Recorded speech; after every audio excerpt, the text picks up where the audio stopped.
Greetings and welcome to Calm, Clear Conversations. I'm Christopher Johnson with Calm, Clear Communications, and with me today is none other than Gina King. Gina is a cybersecurity expert. She helps people understand not only cybersecurity, but their relationship to cybersecurity. And guess what? We all have a relationship with cybersecurity. Right, Gina? Absolutely. Thank you so much for that, Chris. Absolutely right. We always So, have so much fun before you start that when we start, it seems like we've already been laughing.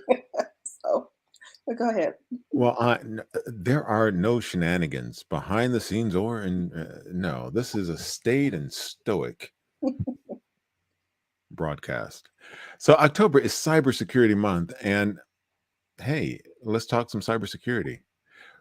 What what does Cybersecurity Month mean to you? So, usually people talk about cybersecurity awareness, and I understand the draw to do that, but being aware of something is just a part of it. It's really about um, positioning information so we change behaviors, so people realize that there's a need to improve, a need to review things, a need to have discussions, important discussions. And so for Cybersecurity Awareness Month, I wish it was Cybersecurity Change Your Behavior Month, but nobody cares what I think. So I decided that I wanted to take some time with you, talk about this a little bit. So when people are going through all of their cybersecurity awareness trainings, whether it's at work or at school, they can think about actually changing their behavior and recognizing their responsibility for their own information and for the information that's in their charge, the responsibility they have to doing the best they can with that information. So, what behavior should people be made aware of so that they can change? I'm glad you brought that up because one of the things that's a real passion of mine is there are groups of people that are naturals at this for one reason or another. I don't know if it's built or bought or how it comes together. There are some individuals that can immediately sense when it could be some sensitive information involved or information that seems like it's not sensitive, that it could be brought together and made into something that could figure things out. There are certain people that have the ability, the keen ability to do that. For other people who don't have that ability, they need additional help and guidance. And I want us to all recognize that those people are among us, and we should find ways to cover them because we're still responsible. If anyone's at risk, we're all at risk. It's all connected. We're all together in this. And so, what I would say right away is recognizing that there are individuals that, even though you may think your information is not important, there are people and there are groups who recognize that it's at least important to you. And from that standpoint, they can then use that in any way they want. And so we just want to avoid having people find themselves in situations where they're having to do things they didn't intend or having to take extra strides to avoid negative outcomes because they didn't recognize that their information was important or Mm, data related to their information. And there's so many things. So I would say right away, if what I'm talking about seems foreign to you, I mentor people for free, but you don't have to talk with me. You want to find yourself someone in cybersecurity or at least technology and talk with them about this topic so that you can understand what this is all about. You don't have to be an expert at it yourself to know that you need help. okay, now for some people, not me, but for some people, they might be uh, not put off. There's an arm's distance relationship between themselves and the term cybersecurity because it doesn't sound like it's personal to them. How do we bridge that gap? How do we make sure people understand? No, it is related to you. Yes, and we're talking about you specifically. So I talk about this a lot that cybersecurity to me is like a ecosystem. It's almost like a cult following or a gang of people that we all have like the same intentions on helping protect people and their information. But cybersecurity is a huge ecosystem. It's a huge industry. And so I think we must have those discussions to understand what's top of mind for the person or the business that we're working with. And as a result of that, cybersecurity professionals, technology professionals, we can then take that information and say, okay, now that you've explained to me where you are, here's some things that you need to know right away. Here's some things that you want to look at right away. I think when we just throw information out there and expect people to glean from it what we intended, people are so many different facets of information, different areas of businesses and things. We can't expect for people to understand that. And I think oftentimes cybersecurity awareness training packaged things, there could be some success with that, but by and large, changing someone's behavior when you're not there with them, guiding them through it, the value of it can be missed. And so then we're surprised when people don't do well with the training outcomes. It's just, it comes down to being something very human that we need to do about cybersecurity. The human aspect, yeah, we need to have those conversations to make that connection so that people can bridge that gap between where they think they are, where they should be, where they could be, and how cybersecurity is involved. So, Exactly. from a individual standpoint, we all know we need to keep all our various devices, whether it's our laptop, our phone, our tablet, those should be up to date. And is that part of the cybersecurity chain of events? We need to keep those things up to date. Well, you want that to be the goal, but I wouldn't necessarily say everybody just run out and update all your devices. The reason I would say that is I would have to know what type of devices we're talking about, how reputable is the company that's giving you whatever the update is. So there's a little bit of analysis there, but because you know you should be on that path, getting help to figure out what that looks like. So for some devices, I would say before you do anything, make a list of what you have, who's responsible for what's on that device, because maybe there's some agreements you made with certain companies that they're responsible for updating it. We want to know all that up front and then back it up just in case something happens, it's a fluke and you lose everything. And so that's why, a lot of people in my family hate me because if they want me to do anything with their computers, it's immediately like $5,000. The reason I do that is because I don't want to do it. I want them to be responsible for their own stuff. Because once you get involved with family, who knows where that's going to go. So as a result, I want them to be completely responsible. And the thing is, I'm doing them a favor because it's theirs to do. And so people that are in industries that have nothing to do with cyber, there's still a cybersecurity component that could be there. Whole organizations, they need help. Individual people with their own property, even if it's just your mail. Where are you putting your mail? Do you just throw it away in the garbage with a credit card offering? Just all of those things have to do with protecting your information, protecting your data, cybersecurity at large, how that information can be used against you. So it's a discussion that we need to keep having. It's never Okay. done and it's never complete. So it's an ongoing thing. It is a mindset shift from, oh, October is when I need to update all my devices. Done. Done and done. Yes. I wish it was Okay. like that, but we have an entire other group, I call them my criminal cousins, that are finding new and nifty ways every day. And to circumvent the processes and policies and laws we have in play to get at information. And so we need to also find those individuals who are naturals at some of the things I'm talking about. And maybe it's not necessarily completely technical, but Mhm. maybe they love analyzing things and they love to do. If you love analyzing things, I have some things that you can analyze. It just happens to be in the realm of cybersecurity. And one of the things I would say for individuals that may be looking to get into cybersecurity, I see a lot of break into cyber is one of the easiest ways I know that you can find out if cybersecurity is for you or get into this industry is to start where you are.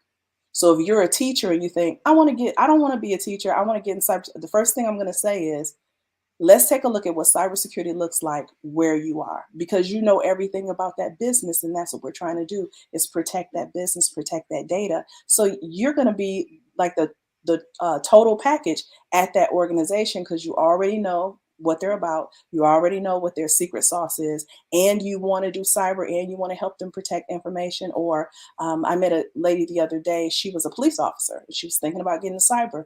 Look, they definitely need people who want cybersecurity as something that they can offer, because often boots on the ground officers don't necessarily get the opportunities to go through cyber training. So if you want to do that, I know all kinds of companies that would love to have you as a part of their group, that you have that police officer background, you're coming in, you're still going to be an authority, and you want to do the cybersecurity thing. So I mentor totally free of charge. You can find me on LinkedIn, and we can talk about it and figure out where people can go. They give the impression that there's a huge lack of talent having to do with cyber, but I think it's because we are positioning cyber like it's this one-off, outlandish, faraway thing, when it's right in front of us. It's every single person is responsible. We just need everybody to recognize they're in it. So then a reframing could be, uh, so cybersecurity, that is this great big umbrella.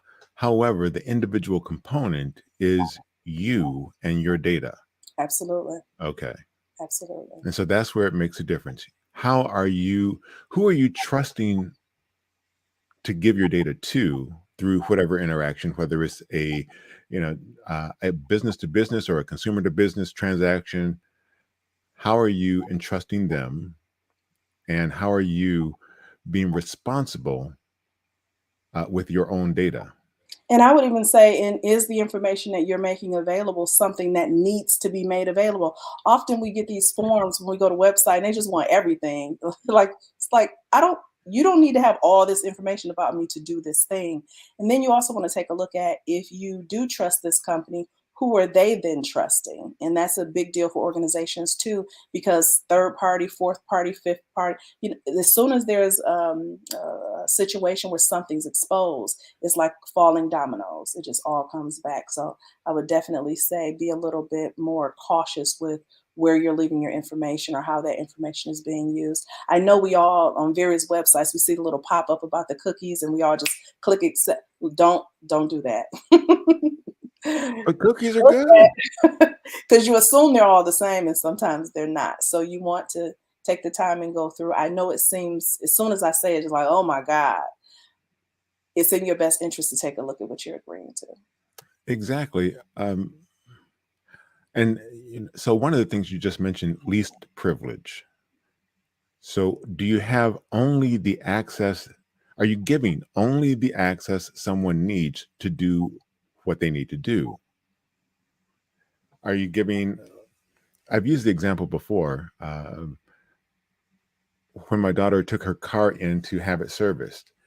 If she just gives the mechanic her key ring with all of the keys, Oh and no, don't do that. so all right, are you giving them just the key to the car so they can? I mean, they don't need the key And to only anything for the else. period of time that they need it. Exactly. Here's the key to the car. I need it back for you. Exactly. So if you give them more than they need, is there a risk? Always. Absolutely. And here's the Is thing, we sometimes trust the organization or a name and say, well, this brand name, they're going to do X, Y, and Z. But did they tell you that? Was that a part of their agreement? Because if not, they may tell you you're on your own with tracking down whatever happened. So if you're doing something that's outside of what they expected you to do, that's not going to be covered. So, like what you're talking about with the keys, if that person, whoever it is, decides that they're going to run off and go rob her house, the very first thing she's going to be asked is, "Well, why did you give them all your keys?" That's the first. That's the first thing they're going to ask. exactly. And so even with that, even if it's a name that we know and trust and we think is responsible, that does not absolve us from our individual responsibility. Yeah, and and the thing I would offer here is, and this is going to sound like I'm being so negative, but I assure you it's the truth. If whatever it is you're about to lose is something you can't afford to lose, what's the likelihood you're going to be able to compel that company to get it back for you? You probably don't have the resources. So don't even gamble. Don't even gamble. So yeah, back up early and often. Absolutely. That's always been the mantra in IT. Is there backup? Yep, absolutely. Uh, And the thing is that it's difficult. These things that we're rattling off, you really want to find someone to help you, to kind of schedule when these things can happen, and to help you develop plans. along that line so that you can do what you need to do. Even things like unsubscribing to companies that you don't use anymore. Sometimes we sign up for things because we're getting a downloadable something or a free 30% off or whatever it is. And then we end up with these organizations that have so much access to all of our information. So just having a cadence where you go through that. And I was thinking about setting up something maybe on Saturdays or something, having people come together. So we'll have to talk about that and helping people figure out how to get through and just chunk it out. Whatever we can do to decrease risk is worth it. Absolutely. And see, that's a great reminder, the who has access. So if you have, you know, your browser, for instance, every browser out there has extensions to quote unquote help you. Right? Do they all still need access? How have you looked at who has access to, or what browser extensions you still have installed? Exactly. Or even applications you have installed. Some of us Yeah. install things because we're trying to figure out how to get music off of a CD or trying to figure out how a certain application works because it can help you organize your closet. But if you're not still using it, there could be some risk there. So you want to go through and clean that out.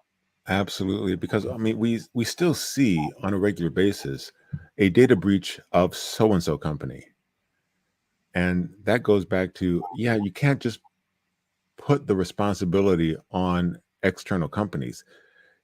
If they had a breach, okay, that's still your data that has been breached. What is Yes. your exposure? What is your risk?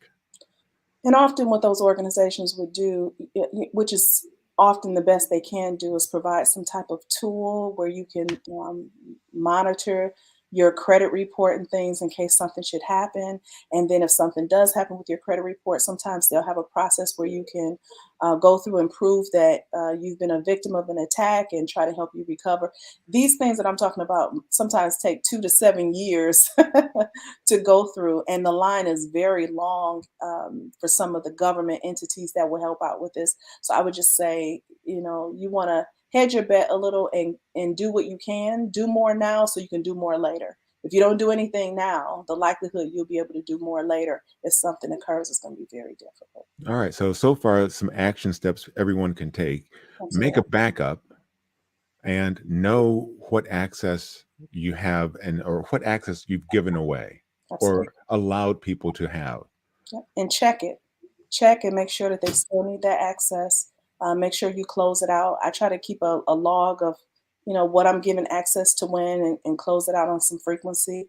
And there's some apps out there by some of the credit reporting agencies, and I think some banks have some that kind of let you know, hey, you have this subscription. It's showing up on your account for 72 cents every month. So you want to go through and clean those things up. Mhm. Exactly, because hey, 72 cents is easy to overlook. Yes.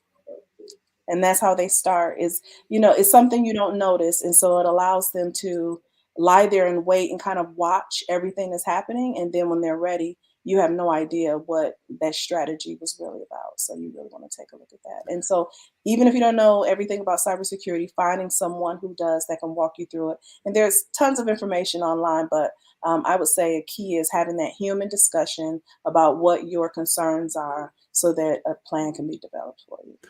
All right, so for someone who could be overwhelmed by the thought of doing all this themselves, what questions should they ask of somebody they're going to work with?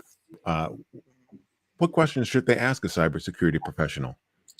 So if it's someone that you know, just start off by saying, "Hey, you saw this weirdo girl talking about cybersecurity being everybody's responsibility." They'll immediately know what to tell you because they already know what I'm talking about. So it's not necessarily that you need to have certain questions, but that you're reaching out because often we want to talk about it. Um, but we don't want to feel like we're pestering people. So you can find little communities. So if you reach out, I'll definitely help you find a community. I know a couple here. And at the end of this, if I have a couple minutes, I'll list off a few groups that I think are really good communities and individuals that have been really key players in having the type of philosophy to really be helpful with people. Yeah, Absolutely, we'll make sure we have time. it's So great. the there is individual responsibility, but it's not a heavy lift because there are people to help. Yes, it's a heavy lift, and that's why you need a lot of people. So, and we definitely want people to take a look at joining the community, because by listening to what we're talking about, it'll spark things. So, listening to these types of things, sharing them, and that can go a long way to getting your arms around what's happening here. Okay. And what type of organization should people be uh, looking to engage with? I mean, you've mentioned that there are organizations out there. Yeah, so I would say right away, if you're thinking about looking at cybersecurity as a potential career field you want to get into, there is a highly technical area of cybersecurity. I've been in it many times. A lot of people who are in IT have moved into this area, but there are also some other key areas having to do with communication and planning, operations, governance, being able to analyze, being able to seek out threats, finding new ways to look at risk across organizations. And again, these things I'm mentioning, they can be in the industry you are already in. So if you are a physician and you're thinking, hey, I'm interested in cyber, healthcare definitely has a huge breadth of cybersecurity professionals and cybersecurity opportunities, just like education, just like legal, just like all of those different industries. And so we can take a look at that and then what you're interested in and figure out where we have a match and where there may be some opportunities where you can learn some new things, but at least you have a context of the industry you're in to encourage your growth into cybersecurity. So you have an interest area versus just blank cybersecurity and you don't know what industry you're going in. Even if you plan on moving to a different industry, it's very helpful to align the industry you're in with the industry you think you may want to go into and do a match and figure out, hey, these things are kind of similar. Here's where there's a gap where I may need to talk to some people that are in those industries and figure out where I can fit in. So I would say, first and foremost, we can do a little bit of that, and that'll help guide what groups can really help you that are in those industries and in cyber, so that when you get there, it feels like home. Okay, so start where you are, not only with understanding, but where you are in terms of what industry you're in, and proceed from there. What data does that industry use, and who's the custodian of that data? Exactly, exactly. Because the thing is that you could be their only hope. You already know what they do. They have a cybersecurity need. And so your ability to talk to someone like me about what they need is going to be way better than them bringing in somebody who's only cyber trying to figure it out. So we always want to try to do what we can where we are. Absolutely. And hmm, what organizations? I mean, you said you wanted to make sure you got a chance to mention some Absolutely. So some of organizations. the groups that have really helped me. So I have a philosophy that we're all in cyber. We need to all help each other and be collaborative. This isn't about people's egos or using a bunch of cybersecurity nomenclature. Of course, among people who are in cybersecurity, we can do that. It's like we're in a little secret gang with our magic rings. But when we're talking to people in the business area, they already have a secret sauce for how they do what they do. And I never want someone on the business side to feel like that they have to understand everything I understand so that they can be successful. We can piecemeal it and move forward at a pace that works for their organization. And so some groups that have really helped me do that, there's a group out here. And if you're thinking about being in cybersecurity, you may want to look at this group. It's called CISO Mentor Network. So CISO is a cybersecurity information security officer. And what they do is collaborate with other officers to figure out where would they like to be a CISO, how does that look for them, and what that role can look and be for them. And it's headed up by Paul Perone. And what I'll do after this is in the comments is just list these different organizations. I would look at that group no matter where you think you want to be in cyber, because understanding what the officers are looking for can really help you to craft your career, because now you know what's top of mind for the leaders in that group. I don't know why we don't start people off like this for every for every employment opportunity, but we really should start off with, what does your boss want? It just seems like a no brainer. But anyway, um, Another group, and I think Jill may have joined this, Caliber Solutions. They're out in Texas. Great group out there. They do a lot of advisory services, cybersecurity services. I love that group. Have to check them out. Again, I'll put it in the chat there. And then Bridges in Tech. So they're out of Michigan. I'm in Michigan, and they help uh, women of color, anyone who wants to join, figure out how they can move into tech. And you've been on Bridges in Tech with me before, Chris. So I know you know I some. have. What I love about that group is they have on Wednesdays a happy hour, so it's very informal. So you don't have to feel like you have to be super professional to come. It's just people talking about their careers, having a great time. Sometimes we're talking about things we don't necessarily prefer about our careers, but it's a really great group. You should check them out. Were you All gonna right. say? I know the answer, but I'll ask the question anyway. Okay. Are all cybersecurity professionals um, like really straight laced? Is you know?